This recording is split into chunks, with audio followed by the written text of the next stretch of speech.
Hello, friends. In this video, we want to share the stories of people who have recently left this world. Their lives and legacies deserve to be remembered, and we hope you will discover something meaningful about them today. Before we begin, please subscribe to our channel and give this video a like. Now, let's get started.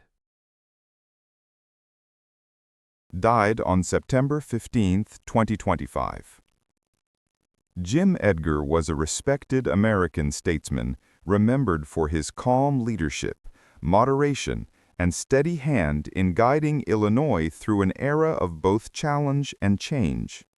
Serving as the 38th governor of Illinois from 1991 to 1999, he built a reputation as a pragmatic Republican leader who valued integrity over partisanship. He worked to restore the state's financial health, emphasized education reform, and earned respect from both sides of the political spectrum for his cooperative style and sense of responsibility.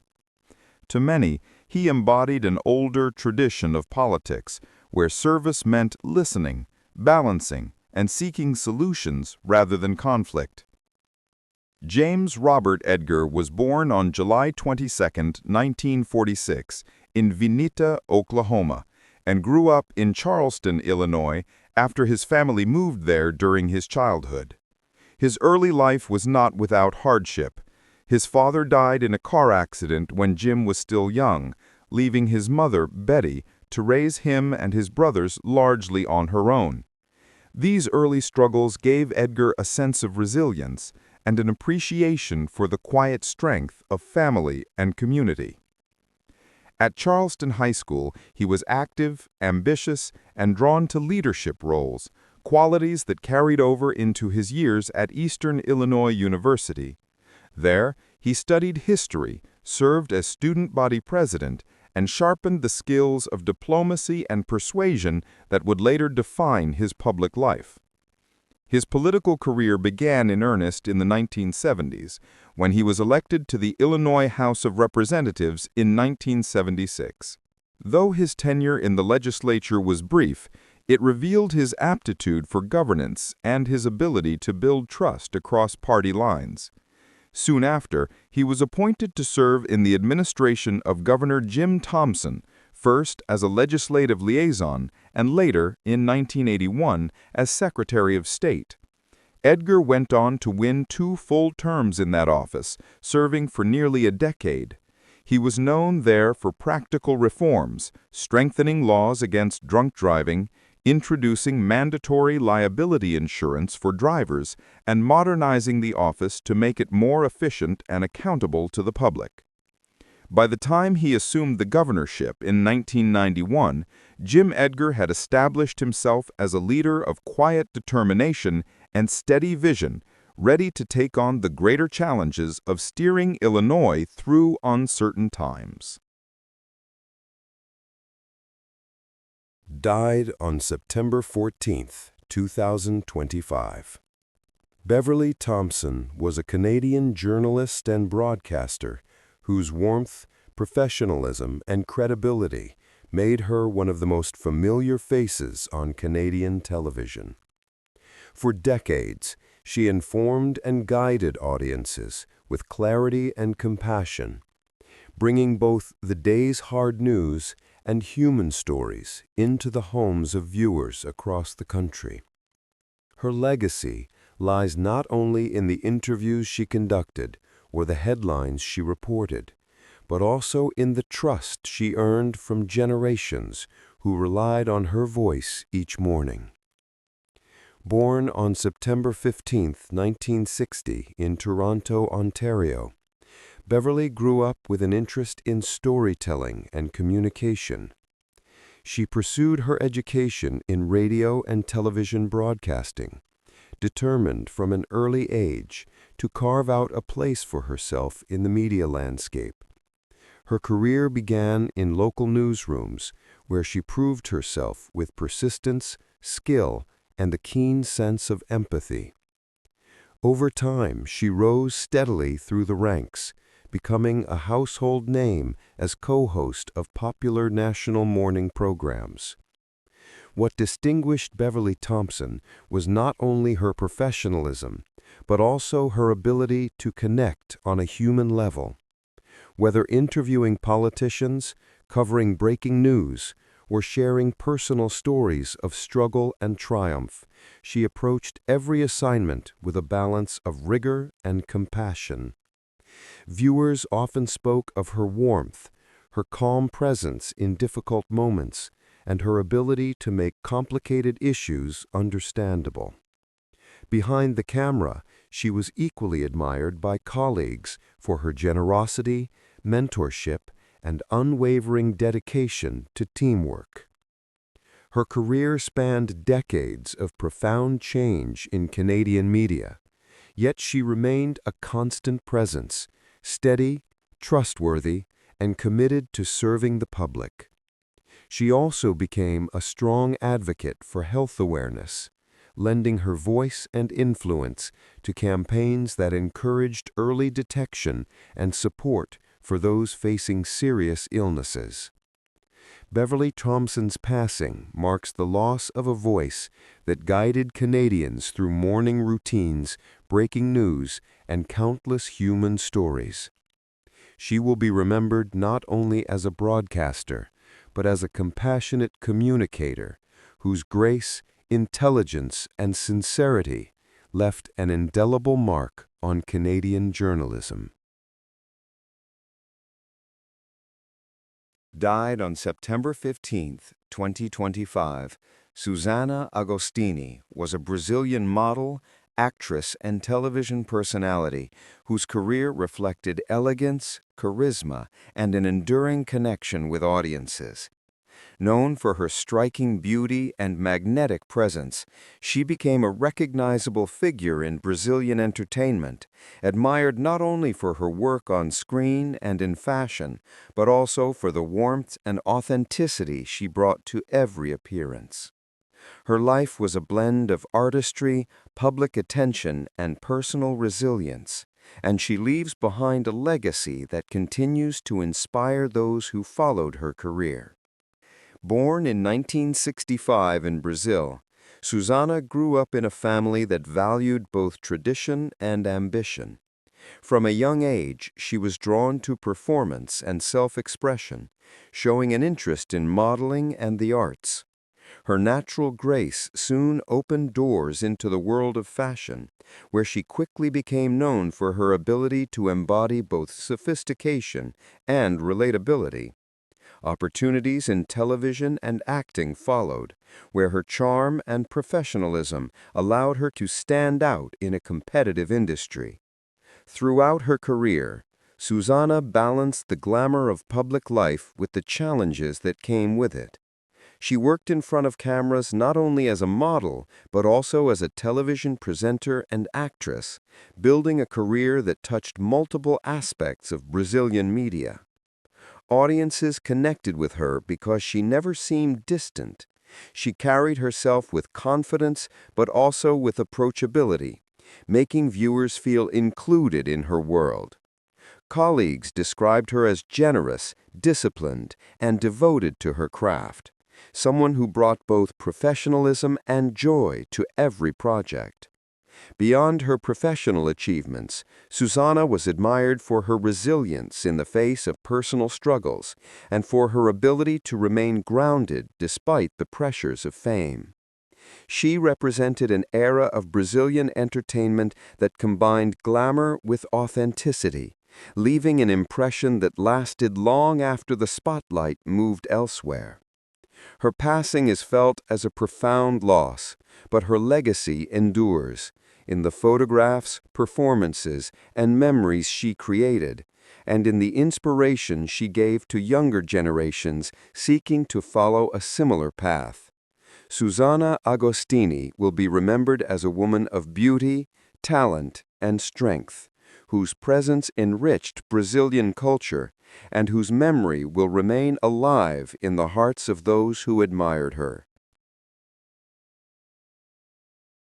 Born on June 1, 1937, in Memphis, Tennessee, Morgan Freeman would rise from modest beginnings to become one of the most admired and recognizable actors in the world.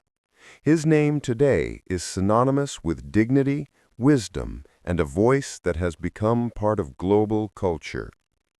He is celebrated for iconic performances in films such as Driving Miss Daisy, Glory, The Shawshank Redemption, $1 Million Baby, which earned him the Academy Award, and countless others that displayed both range and restraint. His greatest achievement lies not in awards alone, but in his ability to embody truth on screen, to give audiences characters who feel as real as their own neighbors, fathers, or friends. Morgan's early life was marked by hardship and movement. He was the youngest of 5 children born to Mamie Edna, a teacher, and Morgan Porterfield Freeman, a barber. When his parents struggled to make ends meet, he was sent as an infant to live with his grandmother in Charleston, Mississippi. That rural upbringing shaped much of his character.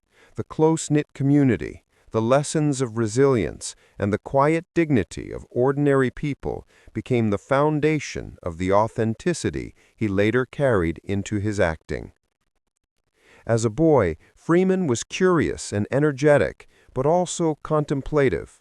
He found refuge in books, stories, and the flickering light of cinema screens. It was in school that his natural talent for performance first revealed itself. At the age of 9, he performed in a class play, discovering the exhilaration of embodying another character and captivating an audience.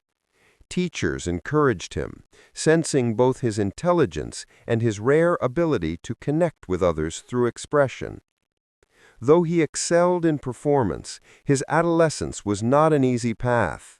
His family moved often, following work, and at times stability seemed elusive. By the time he reached high school, Morgan had to balance the weight of expectation, poverty, and the uncertainty of the future. Yet even in those years, when he might have pursued a more practical path, he clung to acting as his compass. He won a statewide drama competition at 12, proof that his talent was not only evident, but exceptional. Before university or professional training, Freeman already possessed what would become his hallmark, a presence both commanding and gentle, a way of speaking that made simple words resonate, and a quiet authority born not from privilege, but from experience. These early years, shaped by movement, struggle, and discovery, laid the foundation for a life that would take him from rural Mississippi stages to the grandest theaters of world cinema. As Morgan Freeman moved into his teenage years and early adulthood, the world seemed to pull him in many directions, but the thread of performance never left him. After finishing high school in Greenwood, Mississippi, he was offered a drama scholarship to Jackson State University. Yet his sense of duty and a longing to see more of the world led him to turn down that opportunity in favor of military service. In 1955, he enlisted in the United States Air Force, imagining himself as a fighter pilot. The reality was different.